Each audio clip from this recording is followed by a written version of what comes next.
Welcome back to the best book ever.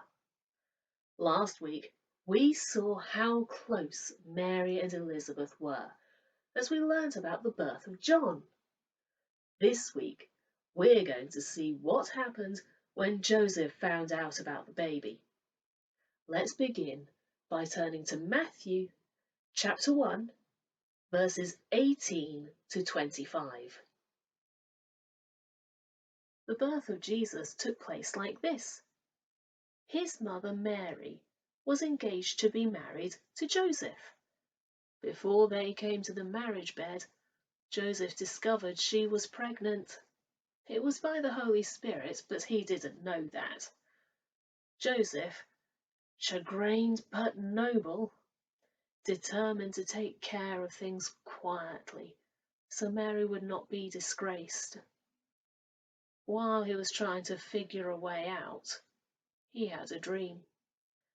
God's angel spoke in the dream.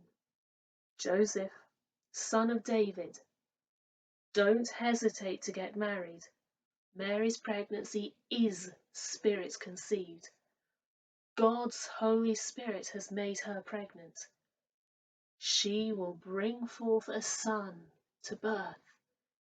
And when she does, you, Joseph, will name him Jesus, God saves, because he will save his people from their sins. This would bring about the prophet's embryonic sermon to full term. Watch for this. A virgin will get pregnant and bear a son. They will name him Emmanuel, Hebrew for God is with us. When Joseph woke up, he did exactly what God's angel commanded in the dream. He married Mary. But he did not consummate the marriage until she had the baby. He named the baby Jesus. Did you know that Jewish weddings happen in 2 stages that could be separated by weeks or even months?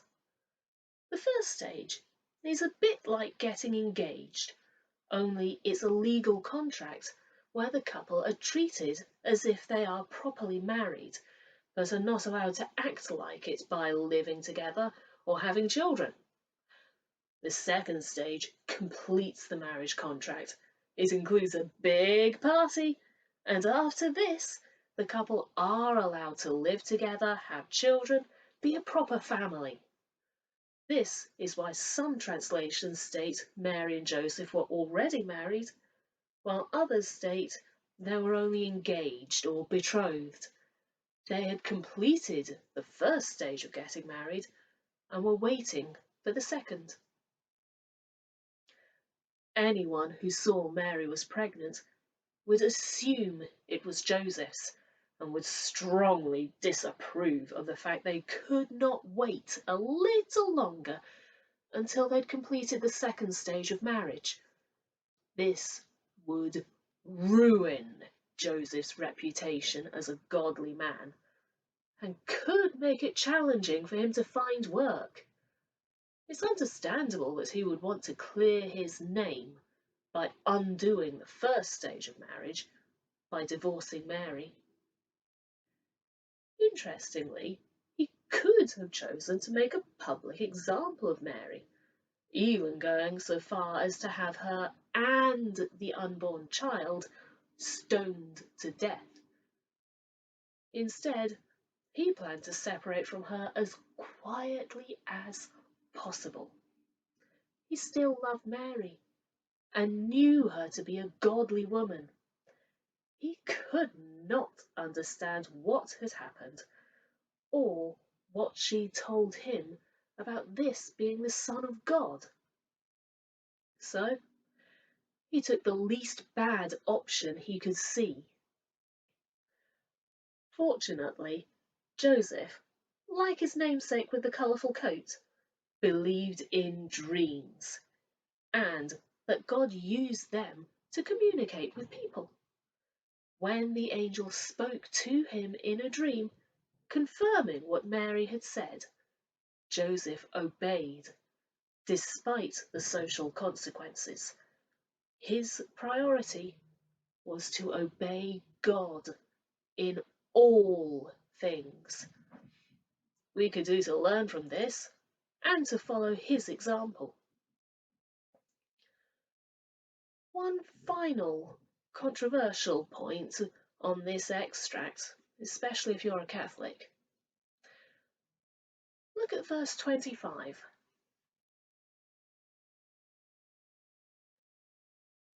Mary remained a virgin until Jesus was born, but not after. Jesus had younger brothers and sisters. They're mentioned elsewhere in the Bible. This verse and our next extract tell me that the wedding stage 2 was completed in Bethlehem after Jesus was born. Let's turn to Luke chapter 2, verses 1 to 5, and find out what else happened before the birth of Jesus. About that time, Caesar Augustus ordered a census to be taken throughout the empire. This was the first census when Quirinius was governor of Syria. Everyone had to travel to his own ancestral hometown to be accounted for. So Joseph went from the Galilean town of Nazareth up to Bethlehem in Judah, David's town, for the census. As a descendant of David, he had to go there. He went with Mary, his fiancée, who was pregnant. Everyone went to his own town. Some say it's where Joseph was born and where he grew up. He was simply taking his bride home to visit his family and obey the census at the same time. Many people think this refers to people going to their ancestral homes. In this case, Bethlehem is where King David came from, and both Mary and Joseph were descendants of King David, so Bethlehem was their ancestral hometown. It could also refer to his family's allotted portion of land, their eternal inheritance, as divided by Moses and Joshua in Judges chapter 14, and guaranteed to be returned to his family line every 50 years in Leviticus 25 verse 10. This explanation would link both of the other explanations into something even more impressive. But why is this so important? Jews were exempt from military service, the normal reason for holding a census, but they were not exempt from paying tax.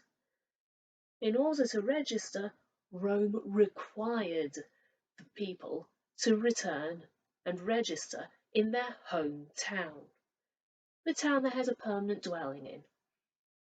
As the land was returned to its original owners every 50 years, all of Israel had to return to its allotted or allocated inheritance.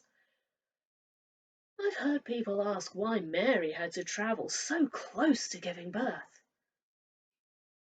She had to go too because she was over the age of 12 and had to register to pay poll tax.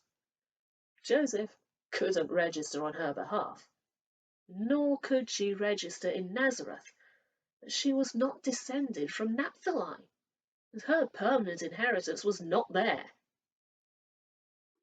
God used a greedy Roman who didn't care if the timing was bad to guarantee Jesus was born exactly where he had said he would be. But more on that next week. Please click the link at the end of this clip to listen to the companion clips to this series, remembering to like, comment, subscribe and share this clip so that others can learn as you have. I'll see you next week. God bless you. Bye.